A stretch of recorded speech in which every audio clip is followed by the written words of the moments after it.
وہ کہنے لگا ٹھیک ہے تم کہتی ہو تو چلا جاتا ہوں۔ وہ کھڑا ہو گیا، میں نے اس کا ہاتھ پکڑا اور زبردستی اسے بٹھایا۔ میں نے کہا ادھر میری طرف دیکھو، مجھ سے بات کرو، اب مجھے بتاؤ کس مقصد کے تحت مجھ سے شادی کرنا چاہتے ہو؟ پتہ نہیں کیوں مجھے بڑا غصہ آیا تھا۔ کہنے لگا شادی کس مقصد کے لیے کی جاتی ہے؟ ظاہر سی بات ہے افزائش نسل بڑھانے کے لیے، اور میرا بھی یہی مقصد ہے۔ کیوں تم کسی اور مقصد سے شادی کرو گی کیا؟ اس کی فضول سی بکواس سن کے میری شرم سے نظریں جھکی تھیں۔ میں نے کہا دفع ہو جاؤ تم یہاں سے، تم ہو ہی بدتمیز، بے شرم کہیں کے۔ کہنے لگا ابھی تو خود ہی پوچھ رہی تھی، بتاؤ مجھے اور بھی بتاؤں تمہیں کچھ؟ میں نے کہا زیان جاؤ یہاں سے، اور خبردار جو اب تم دوبارہ اوپر کے پورشن میں آئے۔ کبھی دانش بھائی کو تم نے دیکھا ہے ہر وقت انیکا کے سر پہ منڈلاتے ہوئے؟ وہ تو نہیں آتے بہانے سے۔ کہنے لگا تمہیں کس نے کہہ دیا کہ تمہارے لیے آتا ہوں؟ میں نے کہا تو پھر کس کے لیے آتے ہو؟ کہنے لگا میں تو اپنی اکلوتی سالی کو دیکھنے آتا ہوں۔ اب اس کے لیے ہی دعا کرتا ہوں نا، سالی بھی تو آدھی گھر والی ہوتی ہے۔ پھر مجھے کہنے لگا اچھا چائے پلا دو، پھر چلا جاؤں گا میں۔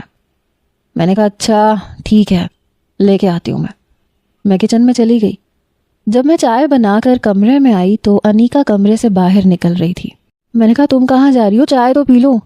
کہنے لگی نہیں مجھے چائے نہیں پینی۔ کافی گھبرائی ہوئی سی لگ رہی تھی۔ جب میں کمرے میں آئی تو زیان کافی غصے میں لگ رہا تھا۔ میں نے چائے کی ٹرے اس کے سامنے رکھ دی۔ کہنے لگا المیرا میں تم سے شادی جلدی کرنا چاہتا ہوں۔ اس کی عجیب سی بات سن کے میرا دماغ گھوم کے رہ گیا۔ میں نے کہا تمہاری طبیعت نا مجھے آج کل ٹھیک نہیں لگ رہی، جا کے اپنا علاج کرواؤ۔ شادی جلدی کروں گا۔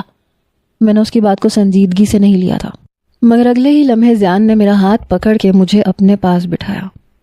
میں بری طرح سے بوکھلائی۔ اس کی گرفت بہت مضبوط تھی۔ میری آنکھوں میں دیکھ کے کہنے لگا ہاں میرا دماغ بہت خراب ہو گیا ہے، اور میرے خراب دماغ کا علاج ہے شادی۔ پتہ نہیں کیوں لیکن کمرے میں اس کے ساتھ بیٹھتے ہوئے پہلی بار میں بہت بری طرح سے گھبرائی۔ میں نے اپنا ہاتھ اس سے چھڑوانا چاہا۔ اس کا چہرہ میرے چہرے کے قریب تھا۔ میں پہلی بار اس کے سامنے یوں ہچکچائی تھی۔ زیان میرا ہاتھ چھوڑو، تم اتنا عجیب سا ریئیکٹ کیوں کر رہے ہو؟ پتہ نہیں کیوں میں گھبرائی تھی۔ وہ عجیب سی نظروں سے مجھے دیکھ رہا تھا، آج تک کبھی اس نے ایسے نہیں دیکھا تھا۔ کہنے لگا بس تم میرے حواسوں پہ سوار ہو چکی ہو، مجھے تم ہر حال میں جلد از جلد اپنے کمرے میں چاہیے ہو۔ سمجھ رہی ہو نا میں کیا کہہ رہا ہوں تم سے؟ کل میں امی کو بھیج دوں گا، اسی مہینے کی کوئی بھی تاریخ کر لیں۔ تمہیں یہی بتانے آیا تھا یہاں، خود کو ذہنی طور پہ تیار کر لینا، اور شادی کی رات تمہارے نخرے بالکل نہیں دیکھوں گا۔ اس کا تنفس بری طرح سے بگڑا ہوا تھا۔ مجھے اپنا سانس سینے میں ہی تھمتا ہوا محسوس ہوا۔ پتہ نہیں کیوں لیکن میں اپنا ہاتھ اس سے چھڑوا کے کمرے سے باہر چلی گئی۔ آج تک اتنا جنون میں نے اس کے اندر نہیں دیکھا تھا جتنا وہ آج دکھا رہا تھا۔ اس کی باتیں میرے ہوش اڑا چکی تھیں۔ کچھ دیر بعد وہ کمرے سے نکل کر چلا گیا۔ میں نہیں جانتی تھی کہ وہ مجھ سے اتنی محبت کرتا ہے۔ پہلے تو اس نے کبھی ایسی باتیں نہ کی تھیں، نہ ایسی بے قراری دکھائی تھی۔ سردیوں کی ابتدا ہو چکی تھی اور ایسے موسم میں بھی اس کی باتوں سے میرے پسینے چھوٹنے لگے تھے۔ میں زیان سے اس طرح کی باتوں کی امید نہیں کر سکتی تھی۔ المیرا آٹا گوندھ لیا کہ نہیں؟ امی کی پکار پہ میں برت کا سوچ کر چاہیے۔ ابھی ریلیکس کرو۔ میں نے کہا دیکھو میرے ساتھ نا زیادہ فری ہونے کی کوشش مت کرو۔ میں نے انگلی اٹھا کے کہا تو اس نے میری انگلی پکڑ لی۔ فری تو میں ہوں گا، اتنی جلدی شادی کیوں کر رہا ہوں تمہارے ساتھ؟ فری ہونے کے لیے ہی تو کر رہا ہوں۔ وہ پتہ نہیں کیوں میری جانب قدم بڑھا رہا تھا، میں پیچھے کی جانب قدم لے رہی تھی کہ جب ہی دانش بھائی آ گئے۔ المیرا کہاں ہو بھائی؟ دانش بھائی کی آواز سن کے مجھے کچھ اطمینان ہوا۔ چلو جی، ایک تو یہ بڑے غلط وقت پہ آتے ہیں۔ زیان پیچھے ہٹ گیا۔ دانش بھائی کچن میں آئے، کہنے لگے چچی کہاں ہے؟ میں نے کہا وہ انیکا اور امی کے ساتھ بازار گئی ہیں۔ تب تک زیان انہیں سلام کر چکا تھا۔ وہ ماتھے پہ بل ڈالے زیان کو دیکھنے لگے۔ تم یہاں کیا کر رہے ہو؟ وہ کہنے لگا بس یوں ہی، پلاؤ بن رہا تھا، سوچا کھانا کھا لوں۔ دانش بھائی کہنے لگے نیچے جاؤ، چچی نے تمہیں بہت چھوٹ دے رکھی ہے، چلو نیچے اترو۔ زیان یہ سن کے بڑے غصے سے نیچے اترا تھا۔ دانش بھائی بھی چلے گئے۔ میں نے بھی سکھ کا سانس لیا۔ کچھ دیر بعد انیکا اور میری والدہ واپس آ چکی تھیں۔ شادی کی بہت کم شاپنگ کی تھی۔ میں حیران تھی کہ بارات جا کے بھی انیکا کچھ خاص لے کر نہیں آئی تھی۔ میں نے کہا بس تم نے یہ چند جوڑے ہی خریدے ہیں؟ کہنے لگی ہاں۔ پھر بار بار پورے گھر کی طرف دیکھ رہی تھی۔ میری والدہ کہنے لگی ایسی دہائی ڈالی اس لڑکی نے، کسی بات کی کوئی حد ہی نہیں۔ میں نے کہا کہ ابھی بازار آئی ہو، سکون سے شاپنگ کر لو، مگر اس نے نہ خود شاپنگ کی نہ سعد کے لیے مجھے کپڑے خریدنے دیے۔ کہنے لگی میری طبیعت ٹھیک نہیں ہے، گھبراہٹ ہو رہی ہے، جلدی گھر چلیں۔ میں نے انیکا کی طرف دیکھا جو بدحواس لگ رہی تھی۔ میں نے کہا کیا ہوا ہے انیکا، طبیعت تو ٹھیک ہے؟ کہنے لگی نہیں ٹھیک نہیں ہے، وہ پیلی سی پڑ گئی تھی، پتہ نہیں اسے کیا ہوا تھا۔ سیدھا کمرے میں چلی گئی۔ میری والدہ صوفے پہ ہی بیٹھ گئی۔ کہنے لگی پتہ نہیں کیا ہوا ہے، شادی قریب ہوتی ہے تو لڑکیوں کے چہرے پہ رونق آ جاتی ہے، ایک یہ ہے، کیا ہے اسے؟ میں نے کہا امی آپ بیٹھے، میں دیکھتی ہوں کیا ہوا اسے۔ میں کمرے میں آئی تو وہ تکیے پہ منہ رکھ کے روئے جا رہی تھی، سسکیوں سے رو رہی تھی۔ میں اس کے پاس بیٹھ گئی۔ میں نے کہا انیکا کیا ہوا ہے تمہیں؟ کہنے لگی کچھ نہیں ہوا، کچھ بھی نہیں ہوا، بس ایسے ہی دل بھر آیا تھا، ماں باپ کو چھوڑنے کا سوچتی ہوں تو دل بہت گھبراتا ہے۔ میں نے حیرت سے کہا یہ بات ہے؟ مجھے حیرت ہوئی۔ میں نے کہا ایک چماٹ لگانے کو جی چاہ رہا ہے مجھے۔ ارے بس اوپر کا زینہ ہی تو چڑھنا ہے، جب دل چاہے گا سیڑھیاں اتر کے آ جانا، مل لینا ماں سے۔ مجھے تو ایسا کچھ نہیں ہو رہا، اور سچ یہ تھا کہ مجھے رخصتی کا سوچ کے کچھ بھی نہیں ہو رہا تھا۔ ارے نیچے ہی تو جانا تھا۔ البتہ آج کل زیان کی جو حرکتیں تھیں وہ ضرور میرا دل دھڑکا رہی تھیں، مجھے پریشان کر رہی تھیں۔ مجھے انیکا کا رونا بالکل بے فضول سا لگ رہا تھا۔ کہنے لگی پھر بھی میکا میکا ہوتا ہے، چاہے چند سیڑھیوں کا ہی فاصلہ کیوں نہ ہو، بہت زیادہ محسوس ہوتا ہے۔ میں نے کہا تم نا ڈرامے کم دیکھا کرو، سمجھی نا؟ تائی اماں کتنی اچھی ہیں، ہم لوگ تو خوش نصیب ہیں کہ ہمارے اپنے اتنے اچھے ہیں اور ہم اپنوں میں جا رہے ہیں۔ اگر کسی غیر میں جاتے تو تمہارا رونا سمجھ میں آتا۔ اتنا ہینڈسم تمہیں شوہر مل رہا ہے، اتنی کیوٹ سی تمہیں ساس مل رہی ہیں، تمہارے لیے تو کوئی مسئلہ بھی نہیں ہے، کھانا تو تمہیں پہلے سے پکانا آتا ہے، گھر کو تم سلیقے سے رکھ لیتی ہو۔ اور پتہ ہے دانش بھائی تم سے کتنی محبت کرتے ہیں۔ دانش بھائی کے نام پہ اس کے چہرے شرم کے رنگ آنے چاہیے تھے، مسکراہٹ آنی چاہیے تھی، لیکن نہیں آئی۔ کہنے لگی میرے سر میں بہت درد ہے، میں سونا چاہتی ہوں۔ میں نے کہا سو جاؤ، لیکن خام خواہ کے وہم مت پالو، سب ٹھیک ہے، سب بہت اچھے ہیں، تم خام خواہ روئے جا رہی ہو۔ مجھے دیکھو، 1000 کوشش کے باوجود آج پھر پلاؤ خراب ہو گیا۔ خیر آج تو زیان کے بچے کی وجہ سے خراب ہوا ہے، اس کو تو میں چھوڑوں گی نہیں۔ یہ سن کے انیکا نے اپنی بند آنکھیں کھولیں۔ کہنے لگی کیا وہ واقعی میں ہمارے جانے کے بعد اوپر آیا تھا؟ میں نے کہا کیا مطلب واقعی آیا تھا؟ اس نے تم سے کچھ کہا تھا کیا کہ تم سب کے جانے کے بعد اوپر آئے گا؟ وہ فوراً سے اٹھ کے بیٹھ گئی۔ کہنے لگی کیا اس نے تم سے کیا کہا؟ پتہ نہیں کیوں وہ پریشان تھی۔ میں نے کہا اس نے کیا کہنا ہے، آج کل بےہودگیوں پہ اترا ہوا ہے۔ انیکا پتہ نہیں وہ کیسی کیسی باتیں کرنے لگا ہے، ایسا تو نہیں تھا پہلے۔ اس کی باتیں میری نیندیں اڑانے لگی ہیں۔ میری بات سن کے انیکا کہنے لگی کیا کیا کیا کہہ رہا تھا؟ وہ ہچکچا رہی تھی۔ میں نے کہا کہنا کیا تھا، ایسے الٹی سیدھی باتیں، اب میں تمہیں کیا بتاؤں۔ دانش بھائی بھی کیا تم سے فون پہ ایسی باتیں کرتے ہیں جیسی وہ کرنے لگا ہے؟ مطلب ہم سب کزنز ہیں، آپس میں کھیلا بھی ہے، لڑا بھی ہے، لیکن جیسی باتیں اس نے اب شروع کر دی ہیں مجھے کچھ الگ سا ہونے لگا ہے۔ پتہ نہیں وہ نظریں کیوں چرا رہی تھی، شرم مجھے آنی چاہیے تھی اور آ بھی رہی تھی۔ میں نے کہا وہ باتیں میں تمہیں نہیں بتا سکتی، بس سمجھ جاؤ ایسی باتیں کرتا ہے، کہتا ہے تمہارے بغیر نیند نہیں آتی، تم میرے سر پہ سوار ہو، ایسے الٹے سیدھے جملے۔ انیکا کہنے لگی اس نے اور تو کچھ نہیں کہا تم سے؟ بہت گھبرائی ہوئی تھی۔ میں نے کہا کہنا کیا ہے، بس آج کل پاگل ہوا ہے، ایسی الٹی سیدھی باتیں کر رہا ہے۔ وہ کہنے لگی اچھا ٹھیک ہے تم جاؤ میں سونا چاہتی ہوں. میں نے کہا ٹھیک ہے سو جاؤ. میں کمرے سے باہر آ گئی. باہر آئی تو امی مجھے گھور گھور کے دیکھ رہی تھیں. شاید پلاؤ کی بگڑی ہوئی شکل وہ دیکھ چکی تھی. میں نے کہا امی میں نے بالکل ٹھیک بنایا تھا, بس وہ زیان کا بچہ آ گیا. میں باتوں میں لگ گئی. امی نے میرے سر پہ ایک تھپڑ لگایا. کہنے لگی شرم نہیں آتی تمہیں؟ 15 دن رہ گئے ہیں, اتنی بھی کیا بے صبری ہے تم دونوں کو؟ میں نے کہا مجھے کوئی بے صبری نہیں ہے, اسے ہے. منہ اٹھا کے اوپر آ جاتا ہے. امی آپ نہ منع کریں چچی کو, ان کو بولیں کہ وہ مت آیا کرے اوپر. میری والدہ کہنے لگی کرتی ہوں میں شہناز سے بات. ارے دانش بھی تو ہے, مجال ہے کہ کبھی اس نے یوں کمرے میں گھسنے کی کوشش کی ہو یا باورچی خانے میں دیکھنے کی کوشش کی ہو. پہلے اجازت مانگتا ہے پھر آتا ہے. بہرحال وقت یوں ہی گزرنے لگا. میں بھی امی کے ساتھ شاپنگ پہ جاتی تھی اور کبھی کبھی ہم سب جاتے تھے. 8 دن کے اندر اندر ہم لوگوں نے اپنے کپڑوں کی اور الیکٹرانکس وغیرہ کی شاپنگ کر لی تھی. کراکری کا ویسے بھی چچی اور تائی جان منع کر چکی تھی. باقی فرنیچر کے لیے ہمارے والد بس ایک بار ہمیں لے کے گئے تھے. ہم سے پسند کروا لیا اور کہا کہ چلو بس جب بنے گا تو تم لوگوں کے پورشن میں چلا جائے گا. پھر میری سہیلیوں نے آ کے ڈھول پیٹنا شروع کر دیے, لیکن انیکا نے اپنی کسی دوست کو نہیں بلایا تھا. افشین بھی رہنے کے لیے آ چکی تھی. اب تو روز ہلا گلا ہوتا.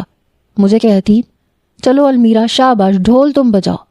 میں نے کہا میں کیوں بجاؤں, میری شادی ہے, اتنی بھی بے شرم نہیں ہوں میں. افشین کہنے لگی ارے پاگل, تمہارے علاوہ کسی کو آتا نہیں ہے بجانا, تم سمجھ لو کہ تمہاری بہن کی شادی ہے. میں نے کہا میری ماں ڈنڈا لے کے آ جائے گی میرے سر پہ کہ بے شرمی کی حد ہوتی ہے, اپنی شادی پہ ڈھول بجا رہی ہو. نہیں بھائی میں نہیں بجاؤں گی, میں تو اچھے بچوں کی طرح شرما شرما کے بیٹھوں گی. افشین ہنسنے لگی. خیر ڈھول میری دوستوں نے بجا لیا تھا, انہیں آتا تھا. میں اور انیکا مہندی پر ایک ساتھ ہی اسٹیج پہ بیٹھے تھے. آج میری والدہ بہت اداس لگ رہی تھی. صبح سے بات بات پہ روئے جا رہی تھی. کبھی مجھے گلے لگاتی کبھی انیکا کو. میں نے کہا امی رونے کی کیا بات ہے, آپ کو تو شکر کرنا چاہیے. اب میں آپ کی چیزوں کا نقصان نہیں کروں گی بلکہ چچی کی چیزیں دل لگا کے توڑوں گی.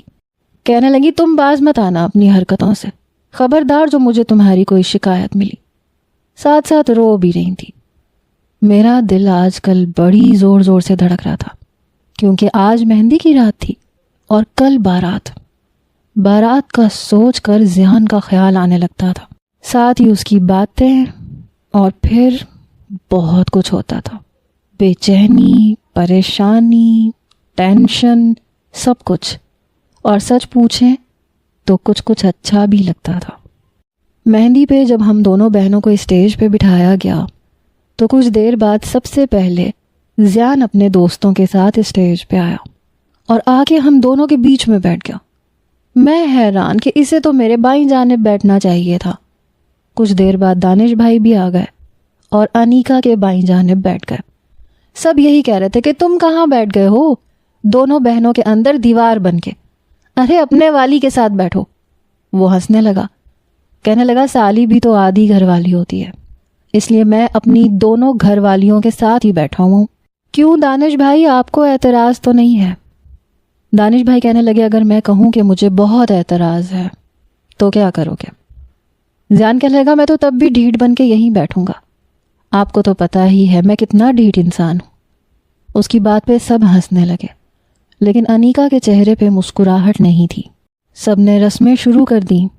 میرے ہاتھ پہ بھی مہندی لگا رہے تھے, انیکا کے ہاتھ پہ بھی, ساتھ میں مٹھائی کھلا رہے تھے.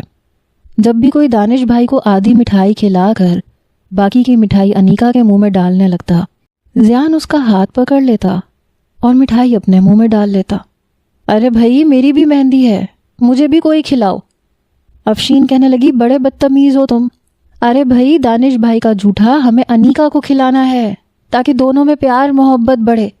تم عجیب حرکتیں کر رہے ہو, ان کا جھوٹا خود کھا رہے ہو. وہ کہنے لگا اچھا ہے نا, میری دانش بھائی سے محبت بڑھ جائے گی. وہ اپنے حصے کی مٹھائی بھی کھا رہا تھا, ساتھ میں میرا ہاتھ بھی پکڑا ہوا تھا. میں اپنا ہاتھ چھڑواتی تو اور زور سے پکڑ لیتا.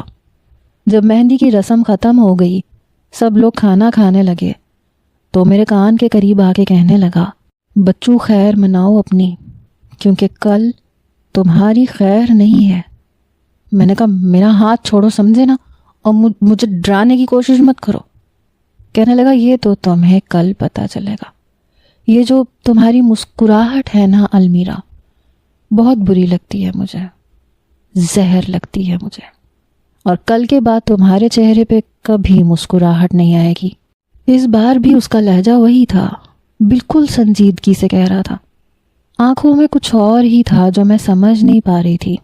شاید اس کا لہجہ اتنا بلند تھا کہ برابر میں بیٹھی انیکا بھی سن چکی تھی، کیونکہ وہ ہم دونوں کی طرف ہی دیکھ رہی تھی۔ البتہ دانش بھائی اپنے برابر میں بیٹھے اپنے کسی دوست سے باتوں میں مصروف تھے۔ میں نے کہا دیکھو مجھے دھمکیاں دینے کی ضرورت نہیں ہے، یہ نہ ہو تم مسکرانا بھول جاؤ، مجھے جانتے نہیں ہو میں بدلہ لیے بغیر نہیں رہتی۔ کہنے لگا کل کے بعد تم وہ المیرا نہیں۔ میں نے کہا کیا کرو گے تم؟ کہنے لگا کل تک کا انتظار کر لو، جو کچھ تمہارے ساتھ کروں گا نا تم ساری زندگی آنسو بہایا کرو گی۔ اس سے پہلے کہ میں اسے کچھ کہتی، انیکا کہنے لگی بہت ہو گیا زیان، تم کیا المیرا کو دھمکیاں دے رہے ہو؟ کیا چاہتے ہو تم؟ وہ شاید ضد چوئی تھی۔ وہ کہنے لگی زیان تم چاہتے کیا ہو؟ کیوں کر رہے ہو ایسا؟ وہ انیکا کی طرف دیکھ کے بولا میں کیا چاہتا ہوں تم اچھی طرح جانتی ہو، اس لیے چپ بیٹھو، یہ میری منگیتر ہے، میری ہونے والی بیوی ہے، بس ایک رات کا فاصلہ رہ چکا ہے، اس لیے میرا جو جی میں آئے گا میں اسے کہوں گا۔ تم کون ہوتی ہو بیچ میں بولنے والی؟ اپنی شادی انجوائے کرو سمجھی، میرے معاملات میں مت آؤ تو بہتر ہے۔ وہ انیکا سے بڑی بدتمیزی سے بات کر رہا تھا، ساتھ میں میرا ہاتھ پکڑ کے دبوچ رہا تھا۔ میں نے کہا زیان میرا ہاتھ چھوڑو۔ اس نے ایک دم میرا ہاتھ چھوڑا اور پھر اٹھ کے چلا گیا۔ انیکا کی آنکھوں میں مجھے آنسو تیرتے ہوئے نظر آ رہے تھے۔ کچھ دیر بعد کھانا لگ چکا تھا۔ انیکا نے کچھ بھی ٹھیک سے نہیں کھایا تھا، کھایا تو میں نے بھی نہیں تھا۔ پتہ نہیں زیان کا رویہ دن بدن بہت عجیب سا ہو رہا تھا۔ ہم دونوں اسٹیج سے اٹھ کے کمرے میں چلی گئیں تو میں نے انیکا سے پوچھا، میں نے کہا کیا ہوا ہے اسے، اتنی بدتمیزی کیوں کر رہا ہے وہ؟ کہنے لگی مجھے نہیں پتا، مگر بار بار اپنی انگلیاں چٹکا رہی تھی۔ رات کو زیان کی کال آنے لگی لیکن میں نے فون کاٹ دیا۔ مجھے بھی اس پہ بہت غصہ آ رہا تھا۔ اس کا میسج آیا، فون اٹھاؤ المیرا، لیکن میں نے نہیں اٹھایا۔ اس کے بہت میسیجز آ رہے تھے، بار بار فون کر رہا تھا، دھمکیاں بھی دے رہا تھا، کل آؤ گی تو میرے پاس نہ، یاد رکھو پھر میں تمہارے ساتھ کوئی رعایت نہیں بخشوں گا۔ میں نے تب بھی فون نہیں اٹھایا بلکہ فون آف کر کے رکھ دیا۔ صبح تو ایسی افراتفری تھی کہ کچھ سمجھ ہی نہیں آیا۔ ناشتہ کرنے کے فوراً بعد میری چچی اوپر آ گئی، کہنے لگی بیٹا فرنیچر آ گیا ہے، نیچے آ کے اپنے کمرے میں خود سیٹ کروا لو جیسے تمہیں پسند ہے۔ میں نیچے چچی کے ساتھ چلی گئی۔ زیان اس وقت مجھے کہیں نظر نہیں آیا۔ میں نے کمرے کے فرنیچر کو سیٹ کروا دیا، اسی طرح انیکا نے بھی اپنے کمرے کا فرنیچر خود سیٹ کروایا۔ سب کچھ کرتے کراتے 2 گھنٹے تو یوں ہی گزر گئے۔ پھر ہم پارلر چلی گئیں۔ سب سے پہلے پارلر والی نے انیکا کو تیار کیا۔ کہنے لگی کیا بات ہے لڑکی، کیوں اتنی بدحواس لگ رہی ہو، کیوں تمہاری رنگت اڑی اڑی سی لگ رہی ہے؟ وہ کہنے لگی نہیں ایسا تو کچھ بھی نہیں ہے، حالانکہ ایسا ہی تھا۔ وہ بے حد نروس لگ رہی تھی۔ پھر وہاں پہ کھڑی لڑکیاں ہنسنے لگی، کہنے لگی ہاں تھوڑی بہت شرم تو ہر لڑکی کو آتی ہے، گھبراتی بھی ہیں، فطری سی بات ہے۔ جیسے ہی وہ تیار ہوئی میرے والد اسے لینے کے لیے آ گئے، کیونکہ وہ بار بار انہیں فون کر رہی تھی کہ بابا مجھے گھر میں جانا ہے، مجھے یہاں پہ گھبراہٹ ہو رہی ہے اور المیرا کو تو ابھی 2 گھنٹے اور لگ جائیں گے۔ تو میرے والد اسے لینے آ گئے، وہ گھر چلی گئی۔ میں بڑے پرسکون طریقے سے تیار ہوئی۔ مجھے پتا تھا زیان صرف کاغذ کا شعر ہے، دھمکیاں ہی دے رہا ہے، کچھ کرے گا نہیں۔ مجھے واقعی 2 گھنٹے لگ چکے تھے۔ جب میں گھر پہ آئی تو سب تیار تھے، بلکہ چچی کے پورشن میں ہی تھے۔ میری والدہ کہنے لگی جاؤ جلدی سے اوپر جاؤ اور انیکا کو اپنے ساتھ نیچے لے کے آؤ، ہم لوگوں کو پہلے جانا ہے، بارات بعد میں آئے گی۔ سب نیچے ہی تھے، یہاں تک کہ تایا، تائی، افشین، یہاں تک کہ دانش بھائی بھی نیچے چچی کے پورشن میں تھے۔ اوپر کے دونوں پورشن خالی تھے۔ میں اوپر آ گئی، جب کمرے میں دیکھا تو کمرہ خالی تھا۔ مجھے حیرت ہوئی کہ انیکا کہاں گئی؟ واش روم بھی خالی تھا۔ میں باہر آ گئی، تبھی مجھے ایسے لگا جیسے ابھی ابھی اوپر کا زینہ چڑھ کے کوئی اوپر گیا ہے۔ میں اوپر کی سیڑھیاں چڑھنے لگی۔ جب میں اوپر پہنچی تو پورا گھر خالی تھا، لیکن چھت سے آوازیں آ رہی تھیں۔ میں دھیرے دھیرے چھت کی سیڑھیاں چڑھ گئی، لیکن سامنے کا منظر دیکھ کر میرے ہوش اڑ کے رہ گئے، کیونکہ سامنے زیان اور انیکا کھڑے تھے۔ انیکا دلہن بنی رو رہی تھی۔ زیان کے سامنے ہاتھ جوڑ کے کہنے لگی، خدا کے لیے زیان بھول جاؤ مجھے، اور جو ہو رہا ہے وہ ہونے دو۔ انیکا اس کے سامنے ہاتھ جوڑ کے کہہ رہی تھی۔ زیان کہنے لگا، اچھی طرح سوچ لو انیکا، جو تم کر رہی ہو برباد صرف تم اور میں نہیں ہوں گے، المیرا کی زندگی بھی برباد ہوگی، کیونکہ میں اس سے محبت کرتا ہی نہیں ہوں۔ میں اس کے ساتھ جس طرح کا رویہ رکھوں گا یہ تم اچھے طریقے سے جانتی ہو۔ محبت ہم ایک دوسرے سے کرتے ہیں، شادی میں المیرا سے کیوں کروں؟ تم بھی دانش کے ساتھ خوش نہیں رہ سکتی، ابھی بھی وقت ہے، میرے ساتھ چلو، ہم سب کو بتا دیتے ہیں۔ زیان کی باتوں نے جیسے مجھے آسمان سے زمین پہ پٹخا تھا۔ زیان نے انیکا کا ہاتھ پکڑا تو وہ گھبرائی۔ نہیں نہیں زیان، یہ سب اتنا آسان نہیں ہے۔ تم نے مجھ سے ضد لگانے کے چکر میں خود کو بھی بری طرح سے پھنسا لیا اور المیرا کو بھی۔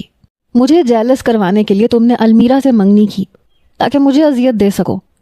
تم نے میری بہن سے جھوٹی محبت کا کھیل کیوں کھیلا؟ بتاؤ مجھے۔ وہ تمہیں پسند کرنے لگی ہے زیان، تم سے محبت کرتی ہے، اس لیے میں تمہارے آگے ہاتھ جوڑتی ہوں، خدا کے لیے اسے کوئی تکلیف مت دینا، اس کا کوئی قصور نہیں ہے۔ انیکا کی آنکھوں سے آنسو بہہ رہے تھے۔ زیان اسے تعصب سے دیکھ رہا تھا، پھر تلخ لہجے میں بولا، اپنی بہن کی بہت فکر ہے تمہیں، میری پرواہ نہیں ہے، کیوں نہ کروں اس کے ساتھ وہ سب کچھ؟ انیکا، میں اس کا جینا دو بھر کر کے رکھ دوں گا، ابھی بھی وقت ہے، بھاگ چلتے ہیں، جو ہوگا دیکھا جائے گا۔ انیکا کہنے لگی، نہیں، ہرگز بھی نہیں، میں ایسا کوئی قدم نہیں اٹھاؤں گی جس سے میرے گھر والوں کی بدنامی ہو۔ زیان کہنے لگا، میں گھر والوں کی خاطر اپنی محبت کی قربانی ہرگز نہیں دوں گا، پھر میں اس چھت سے کود کے جان دے دیتا ہوں، پھر تم بہت شوق سے دانش کی دلہن بن جانا۔ اسے چھت کی بیرونی دیوار کے پاس جاتا دیکھ کر میری جان نکلی تھی، مگر قدم اپنی جگہ جم گئے تھے۔ زیان، یہ کیا کر رہے ہو تم؟ انیکا نے اس کا ہاتھ پکڑا تھا، وہ اسے روکنے کی کوشش کر رہی تھی۔ تبھی مجھے لگا کوئی میرے عقب سے آگے کی جانب بڑھا ہے، شاید دانش بھائی میرے پیچھے کھڑے تھے، کیونکہ وہ تیزی سے آگے بڑھے اور زیان کا بازو پکڑ کے اسے پیچھے دھکا دیا، ورنہ شاید وہ چھت کی دیوار پہ چڑھ جاتا۔ دانش کو دیکھ کے وہ دونوں ہی حیران ہوئے۔ زیان، تم پاگل تو نہیں ہو گئے؟ وہ کہنے لگا، ہاں، ہو گیا ہوں پاگل، میں انیکا سے بہت محبت کرتا ہوں دانش بھائی، اور وہ مجھ سے محبت کرتی ہے، وہ آپ کے ساتھ کبھی بھی خوش نہیں رہ سکتی۔ انیکا نظریں جھکائے روئے جا رہی تھی۔ دانش بھائی کہنے لگے، تمہیں اب یہ سب یاد آ رہا ہے زیان؟ اب؟ دانش بھائی بہت غصے میں تھے۔ وہ کہنے لگا، میں انیکا کو تب ہی کہہ چکا تھا جب آپ کی منگنی اس سے ہوئی تھی، مگر یہ نہیں مان رہی تھی، کہہ رہی تھی ہماری کوئی نہیں سنے گا، اور اگر میں نے سب سے یہ کہہ بھی دیا کہ میں انیکا سے محبت کرتا ہوں، اس سے شادی کرنا چاہتا ہوں، تو سب کے رشتے ختم ہو جائیں گے، تینوں بھائیوں میں جھگڑا بڑھ جائے گا۔ لیکن میں برداشت نہیں کر سکتا اسے آپ کے ساتھ، مجھ سے نہیں ہوتا برداشت، میں مر جاؤں گا اگر یہ مجھے نہیں ملی۔ میں بھی شاید اس سے زیادہ سننے کا حوصلہ نہیں رکھتی تھی، اس لیے میں الٹے قدم وہیں سے سیڑھیاں اتر گئی۔ مجھے ابھی تک کسی نے نہیں دیکھا تھا۔ مرے مرے قدموں سے نیچے اتر کر میں اپنے کمرے میں چلی گئی، دروازہ بھی بند کر دیا۔ مجھے لگا میں اندر سے کہیں مر چکی ہوں۔ اب باہر سے بحث کی آوازیں آ رہی تھیں، میرے تایا کی، چچا کی، میری والدہ، سب کی، لیکن مجھے لگا میری سماعت کھو چکی ہے، مجھے کچھ بھی سنائی نہیں دیا۔ میرے دماغ میں دھماکے سے ہو رہے تھے، میری آنکھیں جیسے پتھر کی ہو چکی تھیں، ایک آنسو نہیں بہا تھا، حالانکہ دل ماتم کر رہا تھا، دھاڑے مار مار کے رو رہا تھا۔ المیرا، پلیز مجھے اپنی آئس کریم دے دو، مجھے چاکلیٹ آئس کریم بہت پسند ہے۔ 7 سالہ زیان میرے سامنے کھڑا تھا۔ مجھے بھی تو پسند ہے، میں کیوں دوں؟ میں نے اپنی آئس کریم والا ہاتھ پیچھے کیا۔ دے دو نا، میں تمہارا دوست نہیں ہوں کیا؟ پلیز دے دو۔ میں نے اسے اپنی آئس کریم دے دی، وہ خوش ہو گیا تھا۔ پتہ نہیں کیوں لیکن آج تک میں اسے کبھی انکار کر ہی نہیں پائی تھی۔ لڑائی میں بھی اس کے کپڑے استری کیے تھے اور وہ بھی بنا جلائے۔ کیا ہے زیان، رات کے 2 بج رہے ہیں، پیپر تمہارا ہے، میری جان کیوں کھا رہے ہو؟ مجھے کیوں فون کیا ہے؟ میں نے گہری نیند میں چڑ کے جواب دیا تھا۔ پلیز المیرا، میری جانی، میری چندہ، بنا دو نا 1 کپ چائے۔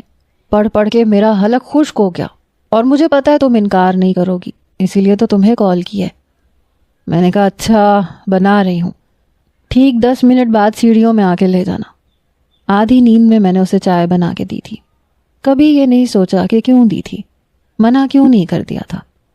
بس منگنی سے چند مہینے پہلے جب وہ اسلام آباد گیا تو مجھے پتا چلا کہ وہ میرے لیے کیا ہے، کیوں میں اسے انکار نہیں کر سکتی۔ میرے کمرے کا دروازہ کھلا، میری والدہ رو رہی تھیں، میں پتھر کی بنی ہوئی تھی۔ کہنے لگی زیان انیکا کو پسند کرتا تھا، اس لیے ان دونوں کی شادی ہو رہی ہے۔ میں خالی خالی آنکھوں سے اپنی ماں کو دیکھ رہی تھی، کسی ہارے ہوئے کھلاڑی کی طرح۔ میری والدہ کہنے لگی اپنے کپڑے تبدیل کر لو۔ سامنے ڈریسنگ ٹیبل سے مجھے اپنا سراپا صاف دکھائی دے رہا تھا۔ سنو، بالوں کا جوڑا بنا لینا، زیان کو بہت پسند ہے، اور کلیاں لگانا نہ بھولنا، اسے گلاب سے زیادہ کلیوں کی خوشبو پسند ہے۔ اور ہاں دیکھو، میرا کلر بالکل فیئر لگنا چاہیے کہ زیان چاہ کے بھی مجھ سے نظر نہ ہٹا سکے۔ آج مجھے اپنے شوہر کے ہوش اڑانے ہیں۔ پارلر والی کہنے لگی ارے بھائی آپ کتنا بولتی ہیں، آپ کے ہسبینڈ تو پہلی رات آپ کی باتیں سن سن کے تنگ آ جائیں گے۔ ہاں تو باتیں تو میں کروں گی بہت، لو میرج ہے ہماری، بڑے فخر سے میں نے کہا تھا۔ میں اٹھ کے کھڑی ہو گئی جب تایا ابا کمرے میں آئے۔ میں ڈریسنگ ٹیبل کے سامنے بیٹھ چکی تھی۔ اس سے پہلے کہ میں اپنی چوڑیاں اتارتی، تایا ابا کہنے لگے المیرا میری بہو بنے گی۔ مجھے ایک زوردار جھٹکا لگا۔ میری بچی لوگوں کے طرح طرح کے سوالوں کا جواب نہیں دے گی۔ میں کسی کے منہ سے یہ نہیں سننا چاہتا کہ میری بچی دلہن بننے سے رہ گئی اور اسے کوئی بہانے نہیں آیا۔ دانش بھائی کمرے میں آئے۔ ابا خدا کے لیے میں یہ امتحان کبھی نہیں دوں گا، المیرا سے میں شادی نہیں کر سکتا۔ انہوں نے صاف انکار کیا۔ میں ابھی بھی پتھر بنی بیٹھی یہ سب دیکھ رہی تھی۔ دانش، ہماری عزت کا سوال ہے۔ دانش بھائی کہنے لگے یہی کہہ کے آپ نے اپنی ان باتوں کا انجام بھی دیکھ لیا ہے۔ آپ کیا چاہتے ہیں؟ آپ لوگوں کے فیصلے کی بھینٹ پہلے انیکا چڑھنے جا رہی تھی، اب المیرا چڑھ جائے۔ میری والدہ کہنے لگی نہیں، میری المیرا ایسی نہیں ہے، وہ اپنے باپ کی عزت ضرور رکھے گی، اسے نکاح سے انکار نہیں ہوگا، لیکن اگر آج میری بچی کی شادی نہ ہوئی تو پھر اس دہلیز پہ کبھی بھی المیرا کے لیے کوئی نہیں آئے گا، وہ بنا کسی قصور کے بری بن جائے گی۔ پلیز دانش، میں تم سے منت کرتی ہوں، میری بچی کو عزت کی چادر میں ڈھانپ لو۔ مجھے لگا میں کوئی کھلونا ہوں، ایک نے لینے سے انکار کر دیا تو زبردستی دوسرے کو تھما دیا، انکار کر دیا تو زبردستی دوسرے کو تھما دیا۔ اس سے پہلے کہ میں کچھ بولتی میرے والد کے سینے میں درد شروع ہوا، ان کا بی پی شوٹ کر گیا، جلدی سے انہیں ہاسپٹل لے جایا گیا، ان کا ٹریٹمنٹ شروع ہوا۔